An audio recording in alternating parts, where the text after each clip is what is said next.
capable de déclarer sa flamme en vers alors qu'il ne pense qu'aux prose, Jacques Maillot. Bravo.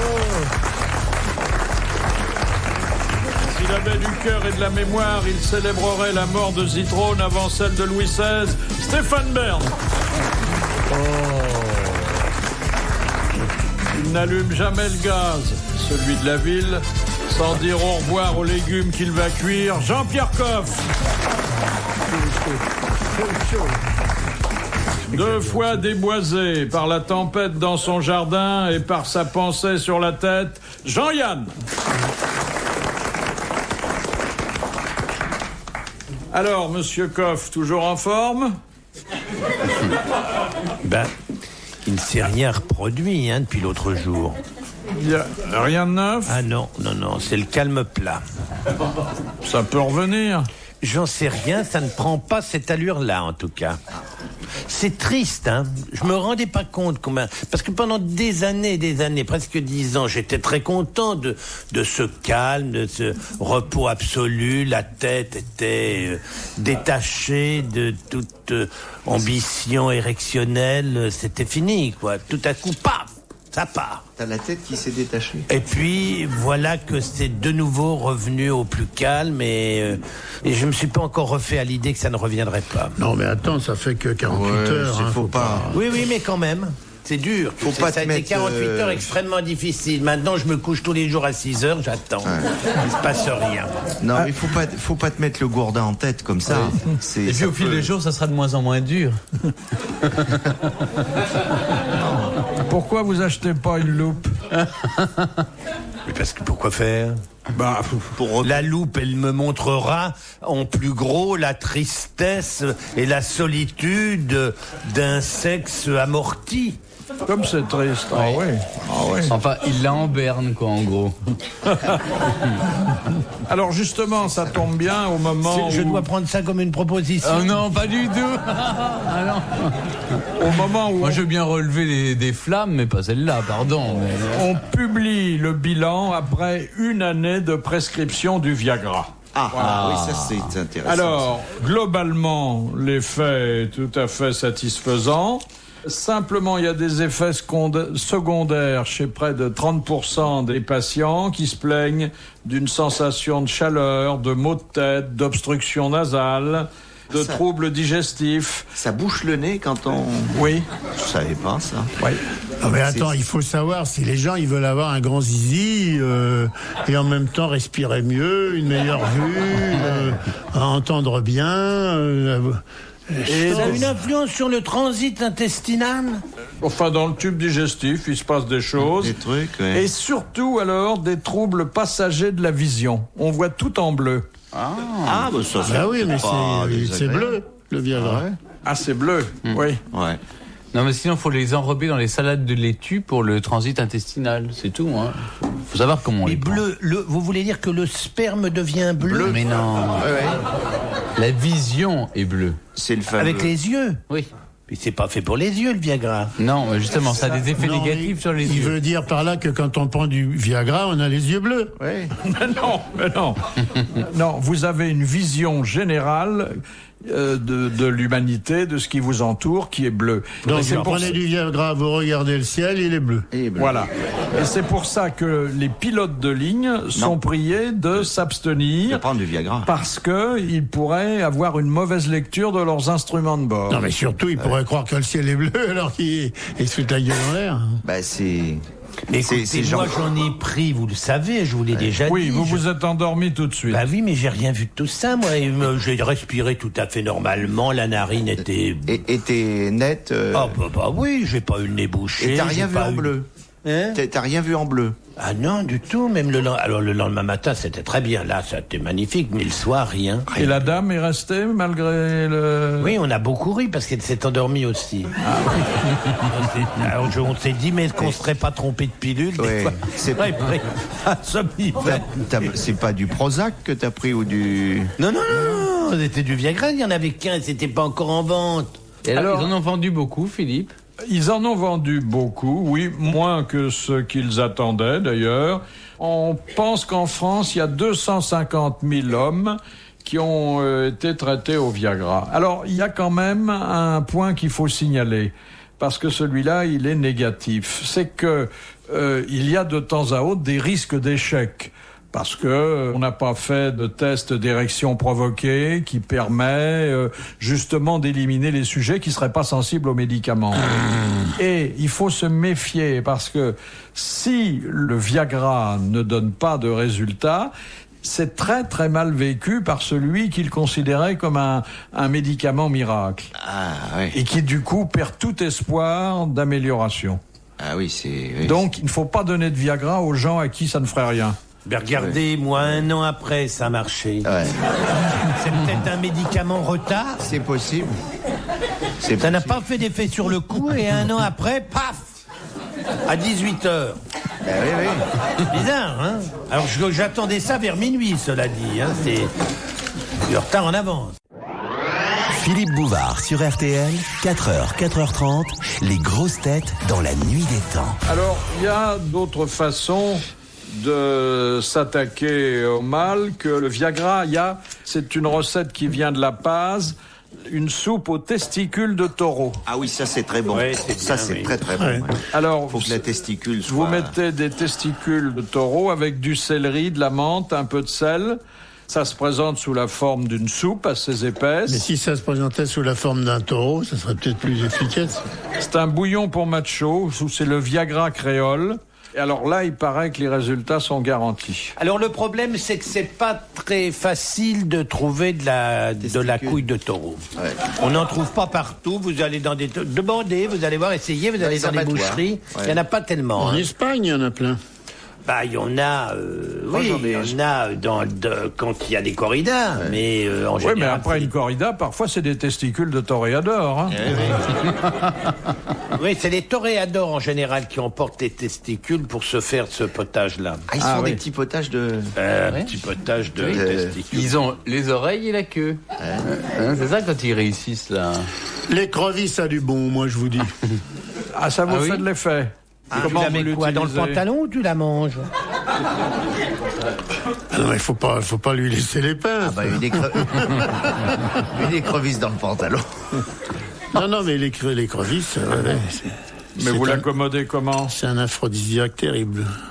Eh ben, comme Brialy est pas là, je vais pouvoir la ramener un peu. Moi, la première fois que j'ai mangé des écrevisses comme ça, enfin avec c'est Marlène Dietrich qui avait fait ça. Elle faisait très très bien la cuisine. Et je me suis saoulé à l'écrevisse. Parce que Marlène Dietrich, elle faisait une soupe d'écrevisses, elle mettait des écrevisses dans du schnapps et du vin. Et puis alors l'écrevisse, elle, je sais pas quoi, elle sort un truc, elle a dedans un liquide, un machin, j'en sais rien, un produit.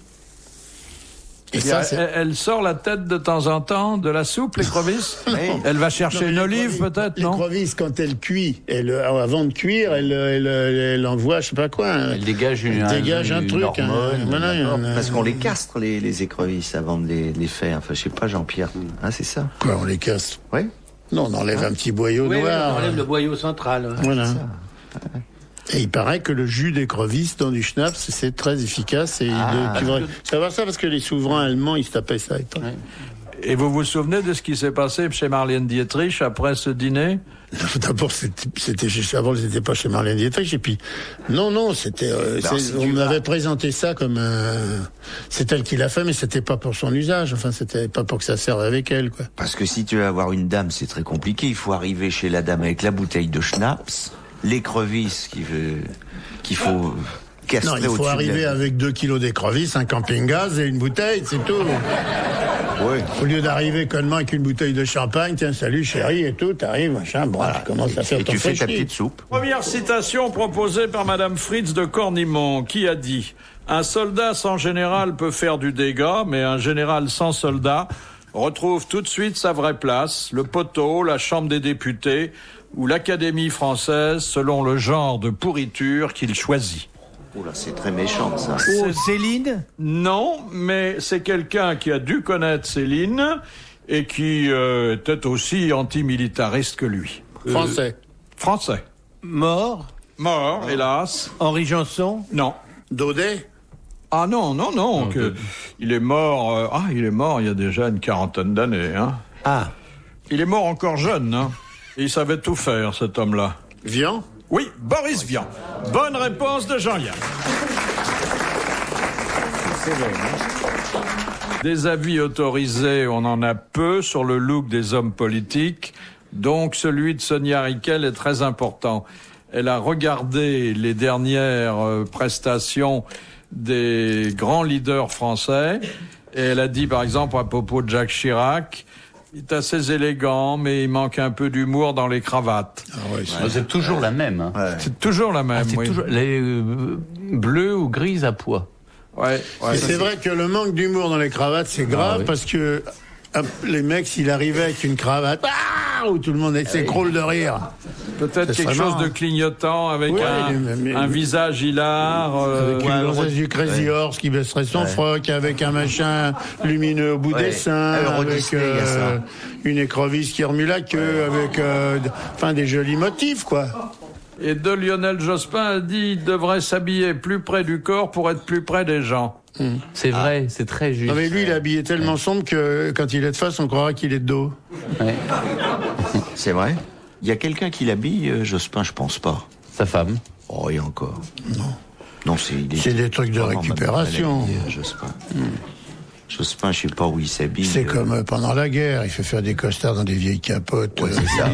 Militaires, teintes. Peut-être que c'est l'abbé Pierre qui lui en donne. Impossible. Parce que ce qu'il a sur le dos, même pendant les soldes, ils le vendent pas, je veux dire. En tout cas, ses costumes ses vestons doivent être très attentifs quand il prend la parole parce qu'il baille.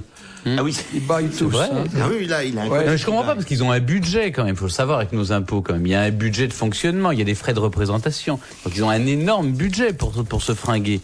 Ils sont obligés d'aller chez les grands couturiers parce que pour défendre la haute couture française. C'est pas comme ça que ça se passe. Pourquoi veux-tu qu'ils aient Non.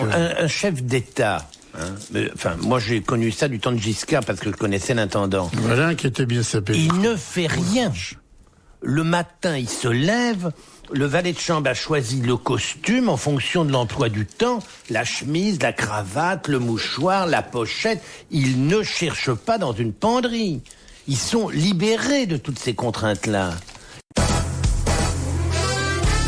En voiture, au travail ou à la maison, nous sommes toujours heureux de retrouver nos grosses têtes dans la nuit des temps du 18 janvier 2000. Autour de Philippe Bouvard, nous retrouvons Stéphane Bern, Jacques Maillot, Jean-Yann et Jean-Pierre Coff.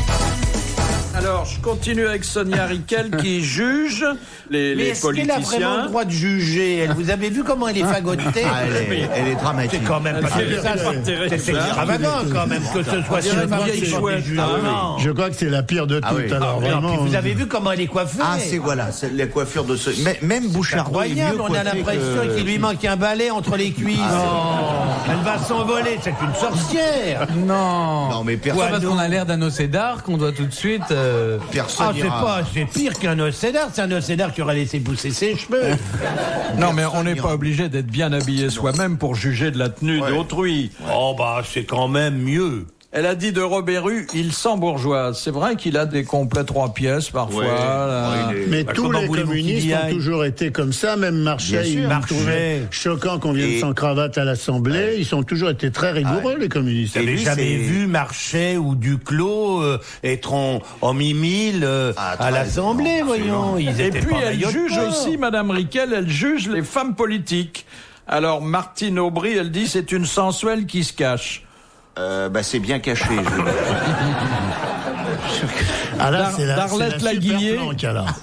Sur Arlette Laguillet, elle a cette jolie formule, c'est le porte-parole de la non-mode.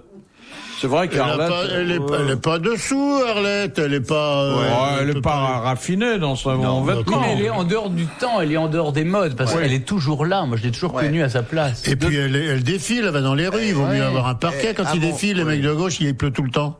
À mon avis, elle existait avant Tati, elle existera après Tati, c'est sûr. De Dominique Voynet, elle dit elle se cherche. Ça, c'est vrai. Mais le problème, c'est qu'il faut pas qu'elle se trouve, parce que... Elisabeth Guigou, elle dit belle de jour. Ça c'est bien vu, hein. Ça vous fait plaisir, ça. Et de Catherine Trottmann, elle dit, elle a beaucoup de charme, elle est superbe dans ses grandes écharpes. Ouais. Elle a renoncé à la mairie de Strasbourg. Oui, mais elle a récupéré Le district, oui. le district. Oui. Elle est très charmante. Elle est Madame charmante, Truman. Oui. Oui, moi je l'ai vu aussi. Oui, elle est très rigolote. Oui, puis surtout, elle est ministre de la communication audiovisuelle. Alors dites un mot gentil, on sait jamais. Mais là, un mari qui lui fait des confitures, pardon de cette confidence, à partir de mon ouvrage sur les confitures.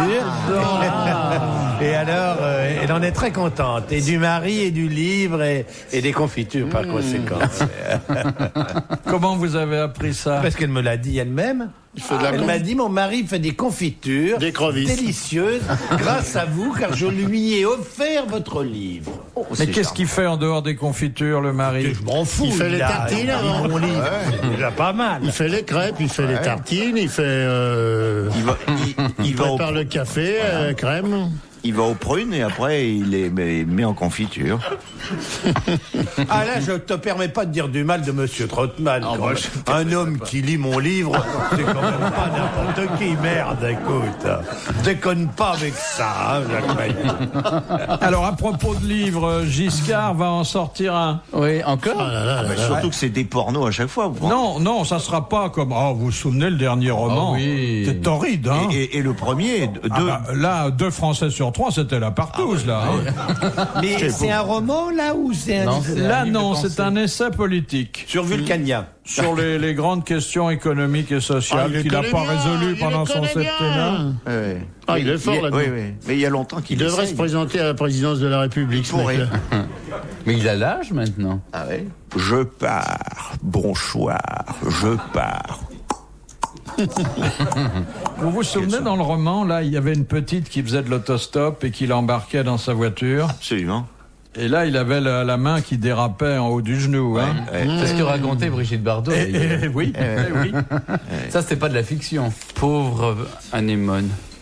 J'ai beaucoup de tendresse pour Madame Giscard d'Estaing. Ah bon? Oui. Et elle vous Moi, le j'aime rend les femmes de président.